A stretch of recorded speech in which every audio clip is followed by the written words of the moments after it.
Good morning, everybody. Welcome to episode number 52 of Driftless Knitting.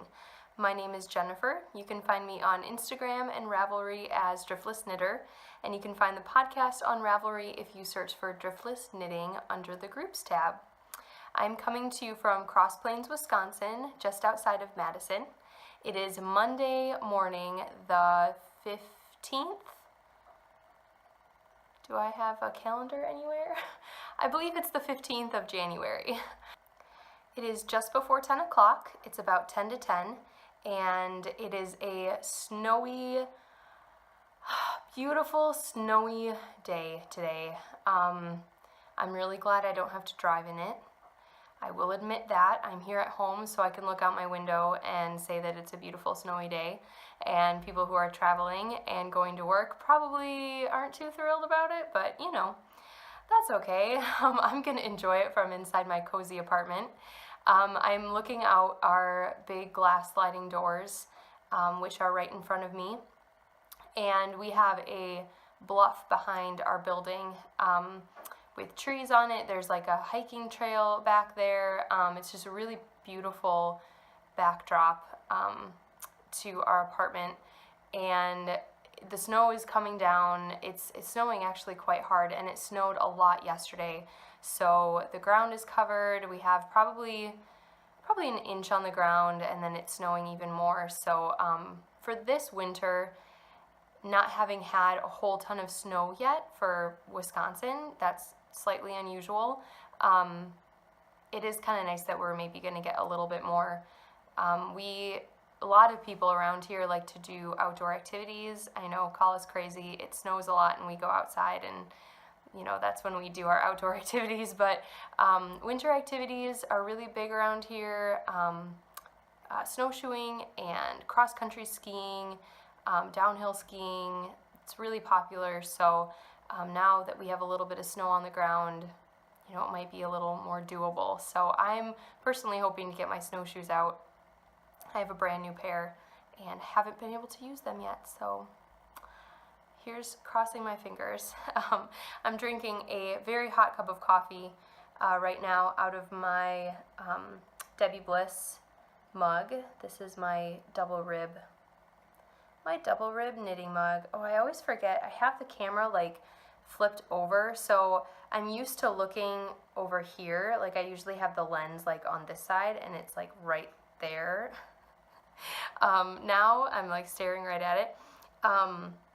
And so I find myself, like I'm trying to look at the lens, but I find myself either looking to that corner or looking at myself. So apologies if that's a little weird, but it just works better with my phone case to put it this way, so I'm giving that a go. But anyway, yes, I have a hot cup of hazelnut coffee this morning. Being that it's so early, I had one cup of coffee already, but now I'm on my second. And I had that cup of coffee much earlier, a few hours ago already, which is really weird for me. I never get up early, but this morning, my fiance, for those of you who haven't watched, my fiance Seaver usually works night shift, but this past week or so, his company needed him on day shift. So he's kind of switched over for the time being.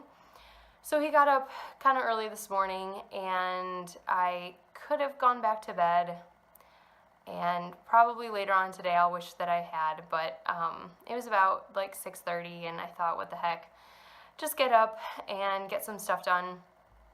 I'm kind of amazed by how much you can get done in the morning. I am notoriously a night owl. I will stay up way too late at night and craft or watch things, and usually craft. I'm always knitting. But this morning, you know, I'm like, okay, I might as well get up and get some stuff done. By the time it was 8 o'clock in the morning, I had eaten breakfast, gotten dressed, had my first cup of coffee, read a chapter in my book, and I started taking down the Christmas tree. And I have finished taking that down. It was in this corner, like right behind me. Excuse me. So I took that down already this morning. Yeah, I'm just super productive before 10 o'clock. And I was going to sit down and do some knitting, but I thought, you know what, I might as well podcast so I can get that edited, uploaded, get that out for you guys today. I'm just like on the ball. Although I am, as I'm talking to you right now, I'm finding that I'm a little scatterbrained. So the flow of this podcast, apologies if it seems a little like back and forth or random, or that my thoughts aren't connected. But yeah, I'm noticing that right now, that I just don't feel quite in the zone yet. So maybe I should have waited to podcast a little later, but oh well, we're just gonna roll with it, and hopefully you guys don't mind. I am feeling a little bit better. Last week I podcasted and I was talking about how I had a cold for like 2 weeks. Or no, it was a week at that point. And then I had it, I'm still semi-sick, had it for another week. This chest cold has just been a doozy. I've been sick since New Year's weekend. So yeah, over 2 weeks now, and I'm still congested a little bit. My energy is back, you know, I'm not like super tired, but I do get tired more easily, I would say, than I usually would if I was healthy. And yeah, if I still sound plugged up, that's why. So again, apologies for that. But otherwise, I had a great week this week. Work was good. I worked a long week, Monday through Saturday. I don't usually work Mondays, as you guys know, but this past Monday was the Knitters Guild, the Madison Knitters Guild meeting. They have a meeting every month, the first Monday of the month, I believe. That would make sense since it was last Monday. And we at Knit Circus vend there at their meetings, I think maybe once or twice a year. They have people, like local people, come, and if they're like a yarn company, or there was a potter there who had like hand-thrown mugs and things like that, and there was a yarn shop, another yarn shop that was vending. Oh, I forgot to write down, I'm pretty sure she's in Prairie du Sac, and her yarn shop is D.Marie. I don't know if it's like D.Marie Fiber or something like that, but yeah, so she had some yarn there, and then we had our products there, and we got to vend before the meeting, and then halfway through it, they do like a break, and we vended then as well. So that was a lot of fun. It was my first time vending with Knit Circus, so I was able to kind of see, and it was on a smaller scale. It wasn't like as much as we would bring to like Fiber Festival that was going on for like 2 days straight, all day. This was only like 2.5 to 3 hours like total that we were vending. So we didn't bring as much inventory, but it was still kind of nice to see how things work, how we pack things up, you know, how the credit card processing and money processing works when we're outside the shop, things like that. I haven't done an event with them yet since I just started working there in October, so it was nice to see how that worked. I'm not sure how many like Fiber Festivals and events we're going to do now that we have our retail store. I think we're maybe going to scale back on those, but don't quote me on that. We might not. It was just kind of mentioned in the overview of 2017 into 2018, how, you know, things are going. We had one of those meetings at the beginning of the year, so it was mentioned that maybe we won't do as many festivals, but we'll see. We might. So anyway, it was a lot of fun. I got to meet some great people, and I actually got to meet a few viewers of the podcast, which was awesome, and see a couple people that I have met in the past. So Bernadette was there. It was really nice to see you again, Bernadette. And I got to meet Melissa of High Fiber Podcast. We've been chatting a little bit like on Instagram and on YouTube, and it was really, really nice to meet her finally. I've been, like we had mentioned a long time ago, we both live in Madison, or I live outside Madison, that we could get together and knit and stuff like that, and then just like life happened, and I got engaged, and like planning a wedding, and the new job, and all this stuff. So it's been a little bit crazy around here, but now I'm hoping in the coming months, although I don't know, it's probably going to just get even busier, but hopefully we can get together and have like a knitting day or meet up at a yarn shop or something like that. Because I don't, I have my coworkers who are knitters, and, that's great. We talk knitting and hang out and whatever. But it is nice to have other fiber friends. And being new to the area, I'm really excited to, for any opportunity to hang out with knitters and make new fiber friends. So hopefully that will be a possibility in the future. And I met Amanda, who is actually the president of the Madison Knitters Guild, and that was awesome. Hi, Amanda. She came up to me and said she enjoyed watching the podcast, and yeah, that was just really cool. I was really flattered that the president of the Madison Knitters Guild watches my podcast. How cool is that? So, yeah, it was just really great, and I look forward to being involved in more of those type of things in the area. I'm also really hoping to join the Madison Knitters Guild. It's like the biggest knitters guild in the country, which is crazy amazing, and I always hear about what great speakers they have and teachers, and what a great group of people that is. They, host events and knit-ins and things like that, so it's just, a really, really good opportunity to meet more people in the fiber community, and I don't think I can pass that up. So I'm definitely now going to. I've been thinking about it for a while, and I think now I'm definitely going to join and hopefully start going to meetings, which would be really, really, really, really fun. So yeah, so last Monday was great. It did mean that I worked a 6-day week, which was fine, though. I mean, getting to, go out and vend while it is work, and it was tiring, and the next day, I didn't get home till about 9:30 that night after packing up and unloading at the shop. We didn't unload all the yarn and everything. That would have taken a few more hours, but got home, and then it was pretty much time to go to bed and wake up in the morning and go back. So it was a little long, but that's okay. That's okay. Also last week, I got a chance to meet Nicole of Hue Loco Yarns, which was totally unexpected and amazing. She is originally from the Wisconsin, outside Madison area, and I've been in contact with her a little bit because we are actually going to be hosting a trunk show with her yarns at Knit Circus, which is very exciting. We're going to try to start doing one trunk show of indie dyed yarn a month at Knit Circus. So we have a couple lined up for the next coming months, and we already have these announced on our website, so I'm pretty sure I can announce them here. We have Space Cadet Fiber coming at the end of February for the last, I think, 2 weeks of February.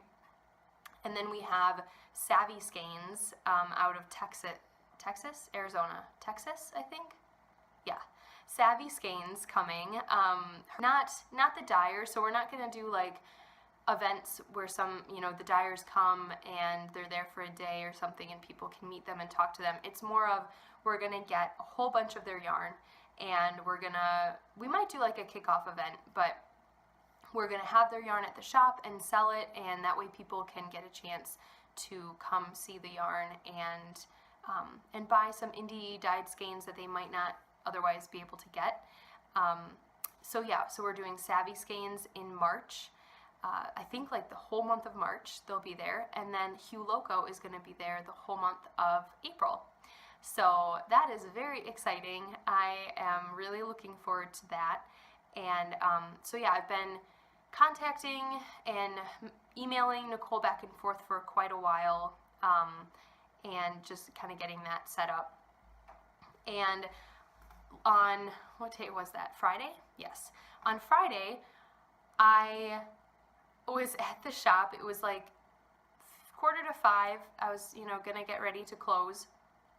And all of a sudden, a woman walks in, and it registered that I was pretty sure that I recognized her. And you know how your brain sometimes you see a face, and especially now with the internet, you see a face, you feel like they're your friend, but you don't remember being friends with them or meeting them, but you know that you know them. It's really weird. So I recognized her as she walked in, and then she came up to the desk and she's like, "Is there a girl named Jennifer here?" And I'm like, "Yes, that's me." And she's like, "Okay, I'm Nicole I'm Hue Loco." And I'm like, "Yes." I'm like, I recognized you, but like I couldn't imagine why or how you'd be here. So she said she was visiting family, and since we've been contacted, emailing and stuff, she wanted to check out the shop, and it was really, really cool. She was there for maybe 15, 20 minutes, looked around, got some yarn, and we chatted. We talked about lots of things, about shows, about yarn, about dyeing, about the Grocery Girls, because she's good friends with Jody and Tracy, which was like, oh, I was, fangirling a bit, and didn't want to come off as too much of a creeper because, I follow her on Instagram. I watch her Instagram stories. I feel like I know her, but I don't. So that whole conundrum of how much to feel or act familiar with someone that you don't know, but you sort of know, really, really strange. So yeah, and that's how it is with like anyone I meet. That's how it was kind of with like when I met Melissa of the High Fiber podcast on Monday. It was sort of the same thing. Like I felt like I knew her, but I didn't. But I know things about her. Like I know what her cat's name is, and I know, so it's like weird.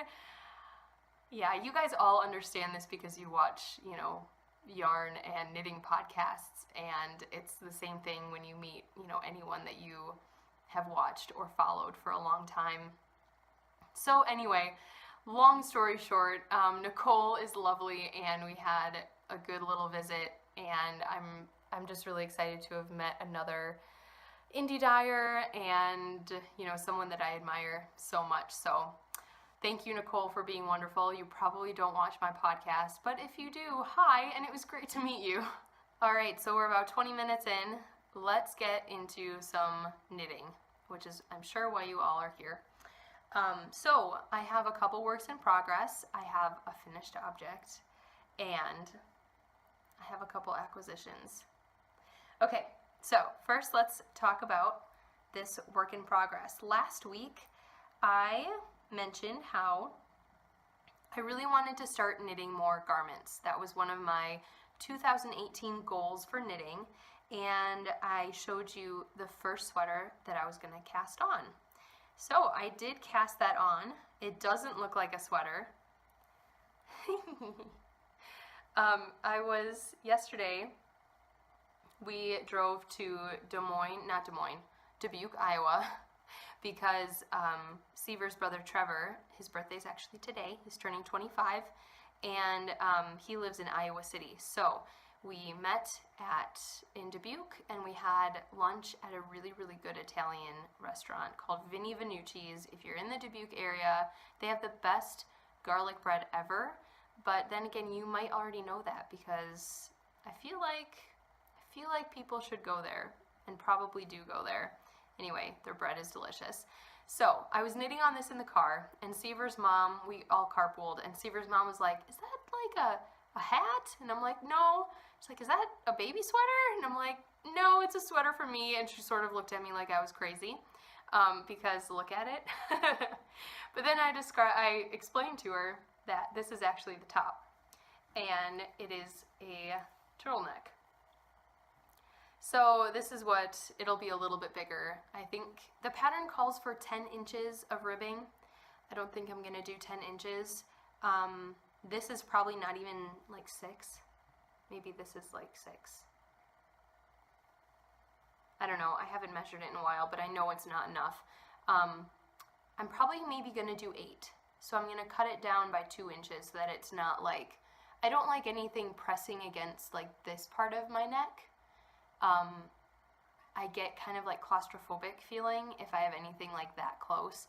So, but I don't mind like collars, like maybe up to here. So I think once this is folded over at about 8 inches, it'll reach maybe like right here. So, hoping that'll be good. And I'm really, really enjoying the knit. It's been super mindless. And since this isn't my only knitting project, I don't feel bored with it yet. I actually really look forward to getting to knit on this because I know, like, I've been wanting for so long to knit garments out of my stash, and especially the stash that I've like bought with garments in mind. You know what I mean? I've been just waiting to see this beautiful yarn transformed into a sweater, and I'm really, really excited to A, be working on that, and B, be that much closer to being able to use more of my stash. I know that sounds crazy, but I'm already like thinking, okay, how do I describe this? I'm not like bored wanting to get through this so I can knit something else. Like, I'm thoroughly enjoying knitting with this yarn, knitting this pattern, everything.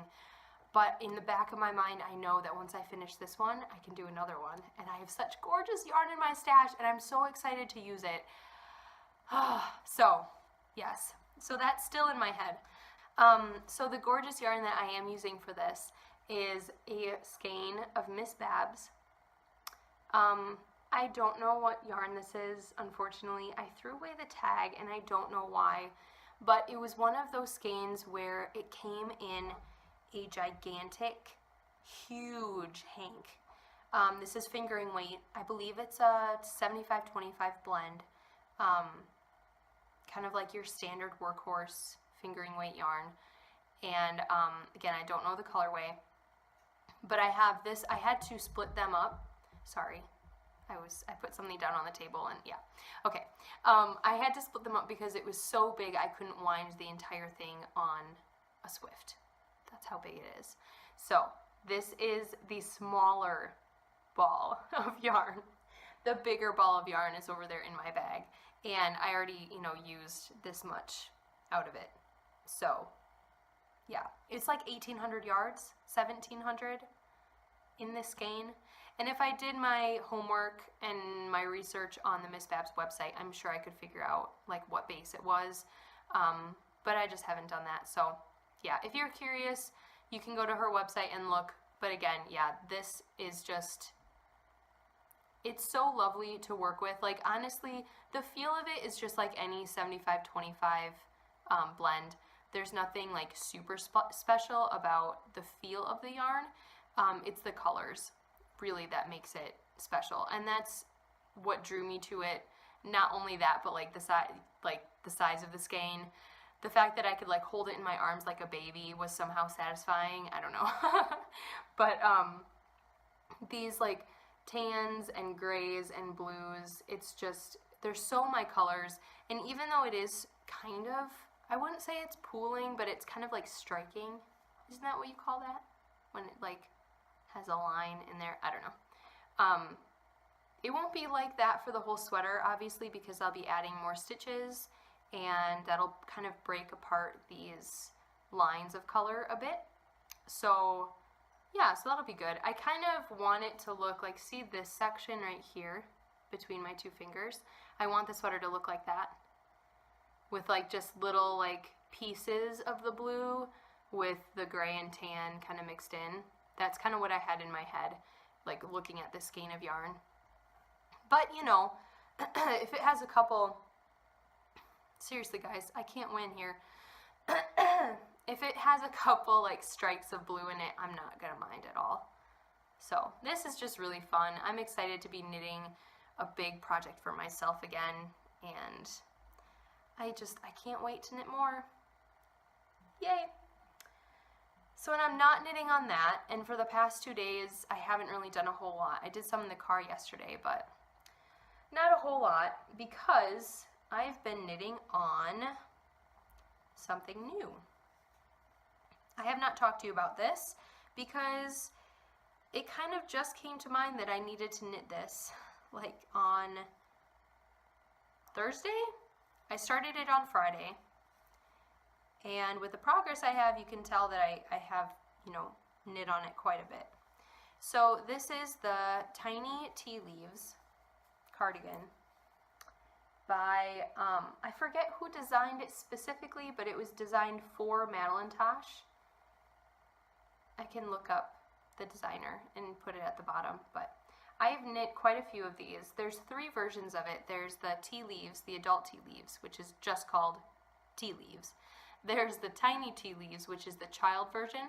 So this is the smallest size, and it's a size 2, and then it goes up to like a size like 8, I think, or something like that. Then there's the baby tea leaves, which is done out of DK. The adult and the kid version are worsted weight, and the baby one is out of DK, and that one has like your infant up to, you know, 12-month size. So maybe 12 to 36 month. Yeah. Anyway, so this is the 2-year size, and I'm knitting this out of Madeline Tosh Vintage, which is the worsted weight 100% merino superwash. It's probably getting blown out by the sun coming in. Oh yeah, wow, that really, let's put it a little closer.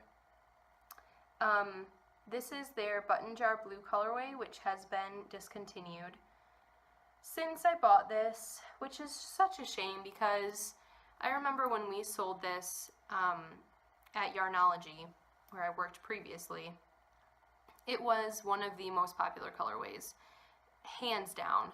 Like, I feel like it never lost popularity, and I have no idea why they discontinued it. I mean, it could be something where the dye that they used, you know, they couldn't source it anymore, or, I mean, something weird like that, but I don't know. If it wasn't, if they were just like, let's just, you know, let's just get rid of this one, I don't know. That seems kind of weird because so popular.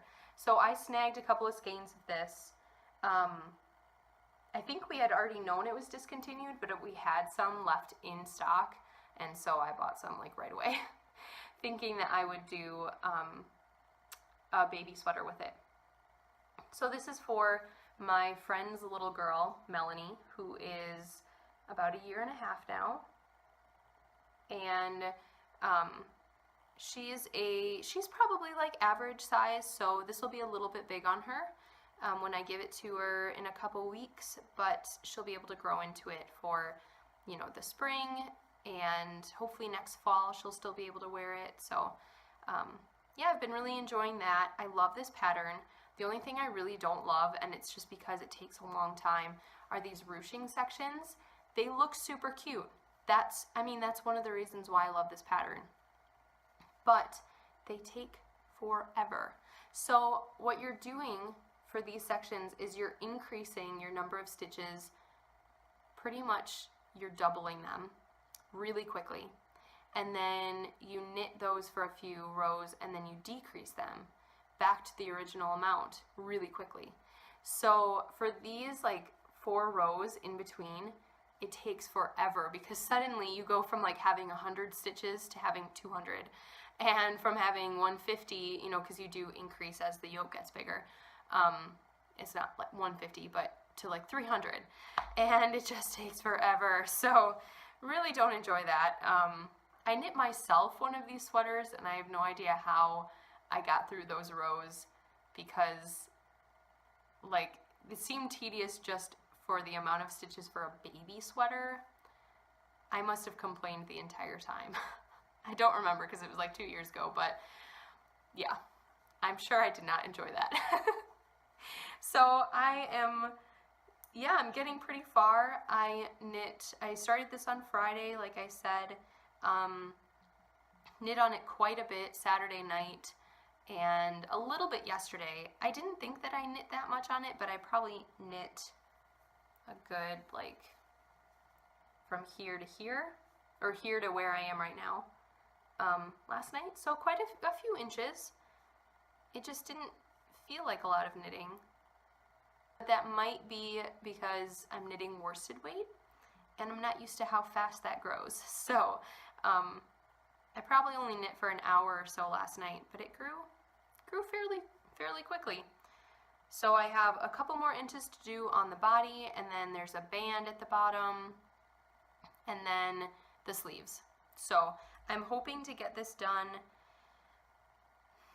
by midweek because I believe I am seeing them next Sunday.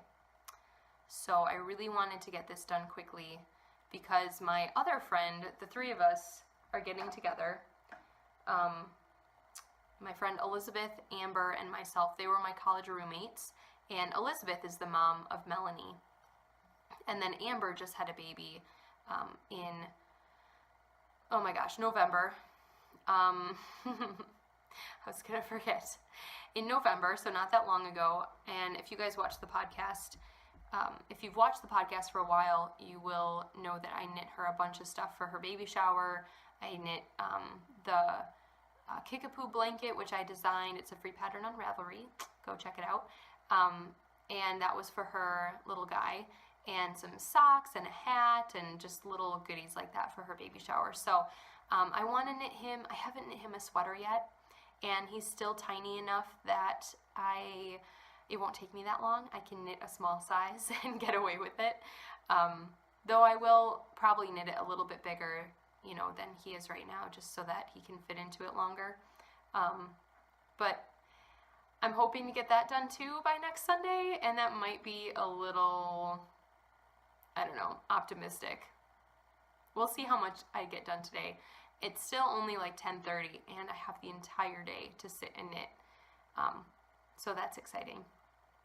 So those are my 2 works in progress, and I haven't done any work yet on my Advent wrap, which I showed last week. I haven't touched that since then, and I want to, like, it's still calling to me, but the things I'm working on now are just calling to me more, I guess. I honestly really don't want to let that sit for too long and lose, not that I'll ever lose interest in it, but just lose steam. I can see that happening because it's happened in the past on a couple whips I have upstairs, up there. Actually, that was one of my goals for today, maybe, if I have time, if I need to like get up and stretch, is to go through my project bags and figure out just how many whips I have on the needles, like languishing whips that I haven't touched in a while. And then maybe assess whether or not to continue with those. There's a couple I definitely will. Like there's my Find Your Fade is definitely going to get done eventually. But I haven't given myself a deadline for that one. My Cozy Memories blanket is definitely one. I haven't touched it in a bit, but I'm for sure going to work on that one again. I love working on that. And there's the Stephen West building block shawl. That one is over a year old, and I haven't touched it in a year. But I really love my colors, and I really think I would like wearing it when I finish it, so I don't want to rip that one out either. And so much work has gone into it. I'm like 70% done. It's so close. I really only probably have to do another like section or 2, and then I could bind off. So maybe I'm going to go through, I'm going to figure out how many I have, and maybe that will inspire me to sit, when I finish with some like more pressing projects, to sit and get those done. Hopefully. Whew, all right. So, I do have a finished object, or 2 finished objects, technically. These are my Mistletoe Kisses socks that I did for my Christmas Eve cast on. And I am so happy that I got these done, because last week I only had like a tiny bit of the toe done. I don't think I had even finished increasing for the toe. Maybe I had. I think I did. But anyway, I was not very far, and I just cranked these out. I'm going to give credit to not the Oscars, the Golden Globes that were on last week, because I sat and I knit the entire foot of this sock while watching the Golden Globes. And speaking of the Golden Globes, can we just say how amazing it is, what's going on right now in like Hollywood? The Time's Up campaign and the Me Too campaign, and I just think that we are on a really, really good path. I hope it continues. I hope it doesn't get like exploited, and that it stays genuine, that people continue to be passionate about it, And I honestly, anytime I feel down, I'm just going to replay that speech that Oprah gave at the end of the Golden Globes. If you didn't watch and you need a little bit of inspiration for your creative life, your personal life, pretty much any aspect of your life, just watch Oprah's speech from the Golden Globes. I was feeling like like I could do anything at the end of that. I was just like ready to stand up and cheer and then go like conquer all of my fears. Thank you, Oprah. But anyway, so yes, I knit the entire foot while watching that and had a lot of fun. Back to the socks. So I knit the Mistletoe Kisses sock by Knitting Expat, who is Mina Phillip. And this is part of her 2018 sock collections.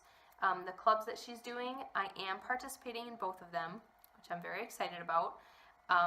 It's like the Cozy sock collection and the Wanderlust sock collection. So I will be getting a sock pattern every single month this year from her, which is just awesome. So this was the first one that she gave as a bonus for the club, and I got this back in November when I signed up. So I decided this would be great for my Christmas Eve cast on. And this yarn is by Lisa of Three Sisters Fiber Company. It's called My Favorite Flannel, and it is just the most subtle, wintry Christmas colors ever, and I love it. I have like I have a third, I would say about a third of the skein left, and I have no idea what I'm going to do with it, but something. That'll be fun.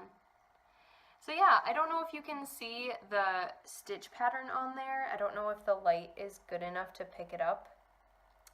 I'll just sort of hold these in front on the off chance that you can. But there is like a wrapped stitch that goes on. It kind of like alternates up the top of the sock. And I only did it on the top of the sock. So even like the back of the leg is just plain stockinette. And I did a Fish Lips Kiss heel, which is my favorite heel to knit and to wear.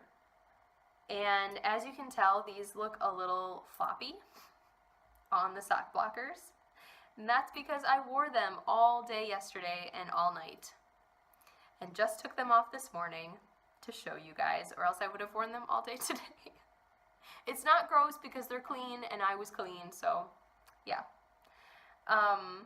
I don't wash, honestly, I don't wash my hand knit socks like I will wear them like multiple days, especially with the Fish Lips Kiss heel because it fits so well and it doesn't stretch out like quickly. It will, you know how with some socks they get loose really fast and they'll sort of start sliding down your foot? That's how it is with the heel I used to do, which is just like a short row heel. You increase for the gusset and then you do short rows across. It's like the best heel to learn, I think, when you're first learning socks because it's not very intimidating. The Fish Lips Kiss heel, when you look at it, is kind of intimidating. So I'm glad I learned with that heel, and I knit like 10 pairs of socks with that short row heel. But I'm so thankful that I started doing the Fish Lips Kiss heel because these fit me so well. They feel so good. And yeah, it's now my favorite heel to knit. So, very excited about those. Okay, so the next thing I'm going to show you is a couple acquisitions that I got. And I bought these at the Madison Knitters Guild meeting when I was there. So we had like an hour break in between vending, and we had some dinner. We got like some fast food and ate that, but then we also walked around and shopped at the other booths. So I went to the D.Marie booth.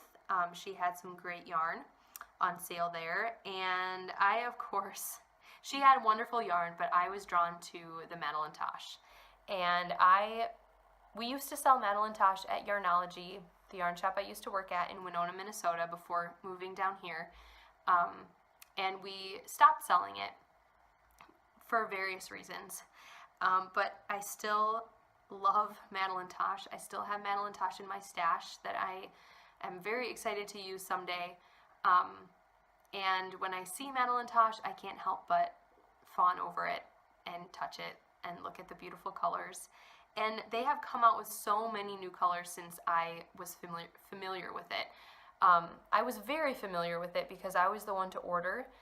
We got this huge bundle of like tiny, they weren't even mini skeins, it was like maybe 2 yards of yarn, but it was dyed up in all the colors that Madeleine Tosh offered. And they sent you this thing, like you paid for it, but they sent you this so that you could pick out your colors better. Picking them out online is not very effective. So I, like every month, we used to have to order Madeleine Tosh like way in advance, which was one of the reasons why we stopped carrying it. So we would have to make filler orders with our number of yarn, like skeins we wanted on what bases we wanted, so that they would like reserve them for us. I'm pretty sure this is all okay for me to like say. It's not like a secret, I don't think. But anyway, so we would have to like guess on what colors we wanted like 4 months in advance from when we actually wanted to receive them, because there was such a backup and such a line of people making orders to Madeleine Tosh. So I would go through and kind of anticipate what colors we'd want on what bases, and then thankfully we were able to go back, like once our order came up in the queue, they would email us and be like, hey, we're about to dye your order, is there anything you need to change? And we could go in there and be like, okay, we still have like 6 of these skeins, we don't need 10 more, or wow, this sold out super fast, so let's get more of it. And we were able to do that, but that was usually my job. I loved ordering yarn. It was my favorite thing to do. I loved watching like the trends of the yarn that we had and what sold and what didn't, and if there were new bases and new colorways. I loved that. I loved it. So yeah, so I was very familiar with the colorways of Madeleine Tosh, but since we stopped selling it, and since now I have stopped working at Yarnology and moved, they have come out with tons of new colors. So I was really drawn to those. I wanted to see all the new colors, and I bought a couple. So I was looking at one called Dirty Harry, which I think is hilarious. And it's really bright, and it has like bright orange and purple and black, and very eye-catching. And I was about to buy a skein of that. And then I kind of realized it's not really me. I love the colors, and it would be really fun to knit with, but I don't think I would ever wear that. So I actually saw this right as I was kind of thinking about buying a skein of Dirty Harry, and you know, I was kind of waffling, and then all of a sudden my eye caught this. And this is called Soot. And it has just the most wonderful speckles. Hopefully you can see. I'm really hoping that is the light picking up on what actual colors those are? I don't think they are. Oh shoot.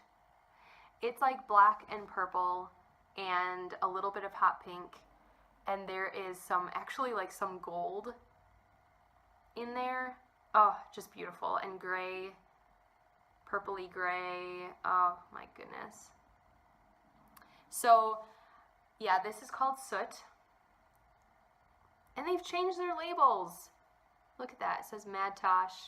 They're like black. This is what the labels used to look like. And this is actually the second version of them. They used to be white, and then with like the same look. And then they turned to this brown. And this is like when we sold it at Yarnology. And now they have this black label. Not sure how I feel about that, but it doesn't matter. My opinion, they don't care about my opinion. And so I bought this one, and then I had been drawn to this color too, but I didn't want to just get it because I wanted something like to go with it. Anyway, I realized that this was the perfect pair to Soot, and this is called Moonstone, and it's just the most beautiful lavender, grayish purple color. Oh, and then, okay, so now you have to see them together. And I wish you could see, I don't think it's like picking up the delicateness and the different colors that are within these speckles, but that like gray and gray purple and dark purple that's in the speckles in soot is mirrored perfectly in Moonstone. So I'm really happy with these. It makes me so happy looking at them, and they're going to be in a project together. I'm pretty sure I'm going to knit the, it's called the Drifter, and I really like the name because it reminds me of my Instagram name and my podcast name and everything, being Driftless, but it's a new shawl pattern. I can't remember who it's by. I just saw it on Ravelry the other day, like Friday, like just a couple days ago. And I looked at it and I'm like, oh, that's so pretty. And then I saw it was fingering weight, and I thought of these two skeins of yarn immediately. I probably have other skeins of yarn that would work in my stash, but this would just be gorgeous in it. I'll post a picture of it here so that you guys can see what it looks like too.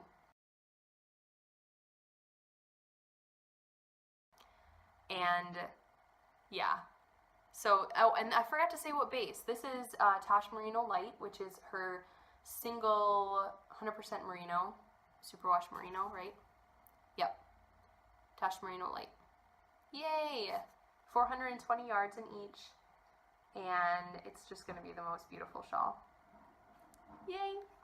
So that is from D.Marie Yarn Shop in Prairie de Sac. Pretty sure, or it's Sauk City. Maybe it's Sauk City. Anyway, doesn't matter. I'll put the name of it down at the bottom. Yeah, so that is all the knitting content that I have today. But I have one more thing that is craft related, but not knitting related, surprisingly. So for the last couple of months, I have been really, really wanting, to get back into cross stitch. It kind of started with watching the Legacy Knits podcast, and I binge watched and caught up on all of their podcasts from like October until recently, like beginning of December. I think I was all caught up. And for those of you who watch the Legacy Knits podcast, you will know that Sue, the mother of the mother-daughter team, is obsessed with cross-stitch and stitching. She used to design patterns. She's pretty much a professional, and she would talk about it all the time. She kind of went on a stitching hiatus for a while, and then while they were podcasting, she got back into it and told everyone about it, let everybody know, enabled so many people, including myself. And I used to cross stitch a lot when I was little.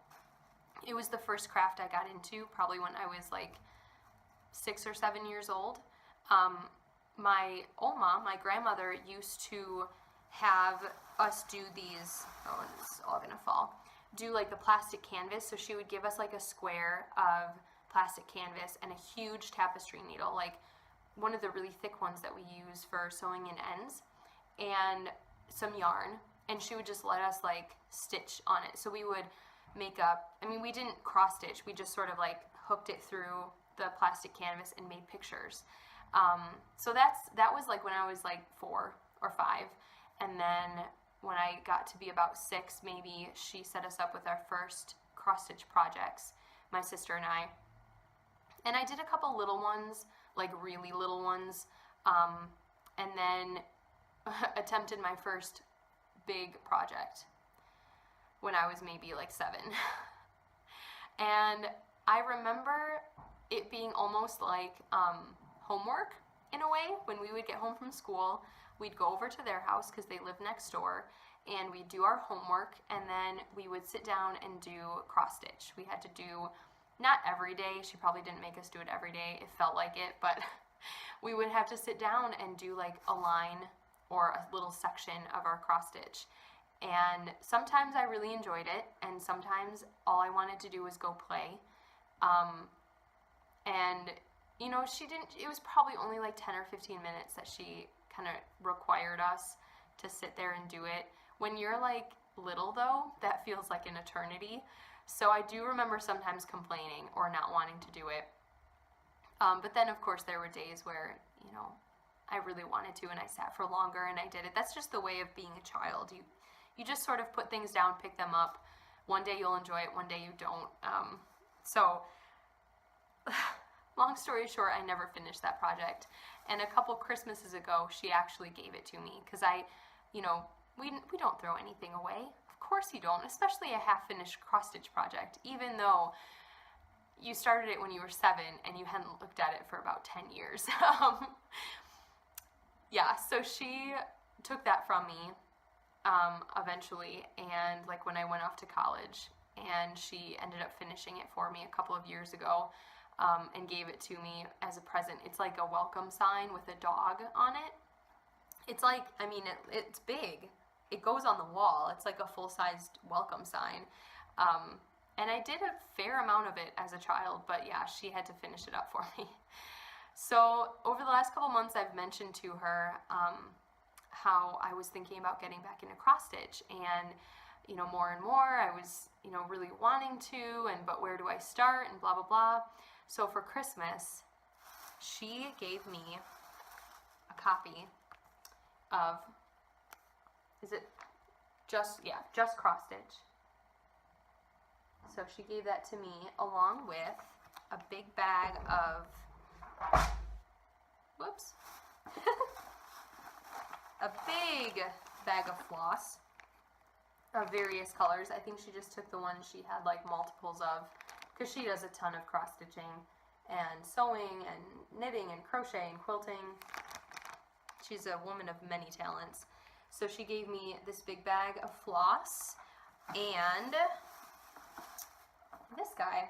So this can keep all of my little, once I put the floss onto these guys, these little tags, I can organize them in there. And I'm sure you guys have all seen these.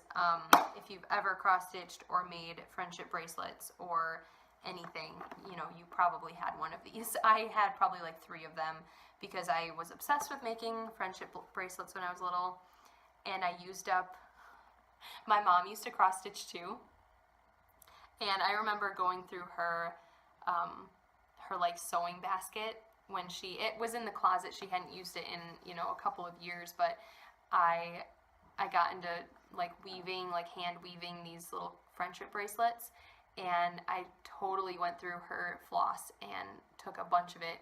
And then one time she was like watching me make these, and she's like, "Where did you get that DMC floss?" And I'm like, well, you weren't using it. She's like, "You took all of my floss?" Like, not all of it, but yeah, probably too much of it. I mean, they only cost like 50 cents a piece, probably less back then, but still. So yeah, I had a bunch of these, and now I am housing my DMC floss in here. I have this little compartment ready to go because I've picked out my first, hopefully you guys saw that, my first project.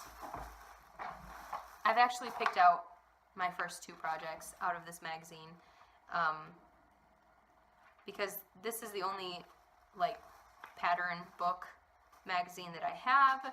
I'm sure I will be getting more, but for now I just want to get going and have something easy and fun to do.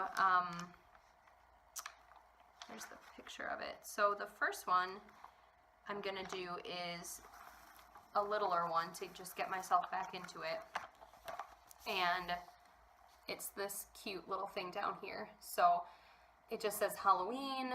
There is pumpkins, a cat, and a moon. These stars here are buttons that you can sew on if you'd like to. I don't know if I will. With a little border. And I am going to make this for my sister and her house because they really enjoy Halloween. Jill especially does. And they're kind of obsessed with cats. Just in the sense that they're definitely cat people. Like, they have some little signs and stuff. They have an orange tabby cat, so Whenever my mom sees anything with like an orange tabby cat on it, she gets it for them. But they also enjoy like anything sort of like cat themed they think is really cute. So I'm gonna make that for them, and that will be a, you know, easy, quick project that I can just really get the feel of it back. And then my next one, this was gonna be my first one, and I'm like, maybe I better rethink this. Isn't she beautiful? Oh my gosh, I'm so excited. So as I was paging through this, my eye caught on, and you know, my Oma was like, oh, it's a fall one, it's a Halloween one, I don't know if there's anything in there that you'll like, but you can just, you know, pick something if you want. It was the only, I guess the only copy of this magazine that they could find had been a fall edition, and I saw this and I'm like, yep, already picked one out. I want this on my wall. So as you can see, I think it's called like the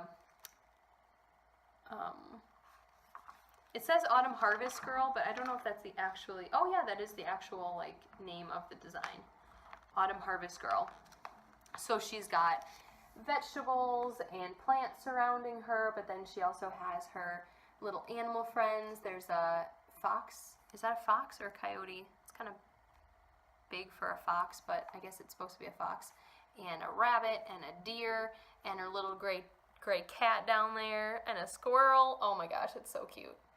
So this is totally me, and I absolutely love this picture. So that's going to be my second project. I already have the material for that one, as well as the first one. The first one's just going to be on some regular Aida cloth, just plain. I haven't started yet, but I'm all set. I'm all set to go. This is a 16 count. The pattern for the cat called for like a really thin, what was it, a 32 count, which is tiny.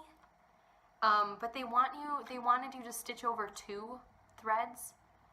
So like, I just halved it and went with the 16 count because that's basically the same thing. And I really don't care. Like, it doesn't have to turn out. For those of you who are like adamant cross-stitch artists, just, this is my first project in like 20 years. So, yeah. I'm just gonna go with what I feel comfortable with. And this is pretty much the count that I always used to cross-stitch on when I was little. It's small, but it's not too small. It's a 16 count. It's nothing crazy. And yeah, you can't see that. I don't know why I'm holding up a blank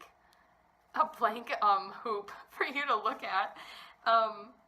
So yeah, those are what those 5 colors are for this first one. And then I bought almost all of the other ones for my second project that I didn't already have in the collection that my Oma gave me for Christmas. And yeah, I'm excited to get started on that. I've been itching to get started. Like, I went to Joann's on Saturday to buy the rest of the floss and the cloth for it and a hoop. And I've been wanting to start it since then, but I'm kind of, again, I'm holding back because I have a couple deadline knits, which just sort of, it kind of stinks sometimes when you have to talk yourself out of something that you're like really excited to do. So I can't wait until I don't have to do that anymore and I can just like let myself work on whatever the heck I want to work on. So this is right now being housed in a Joann Fabrics bag. Oh, I have a couple. I had a couple loose. I think these are a couple colors that go with my Harvest Girl pattern.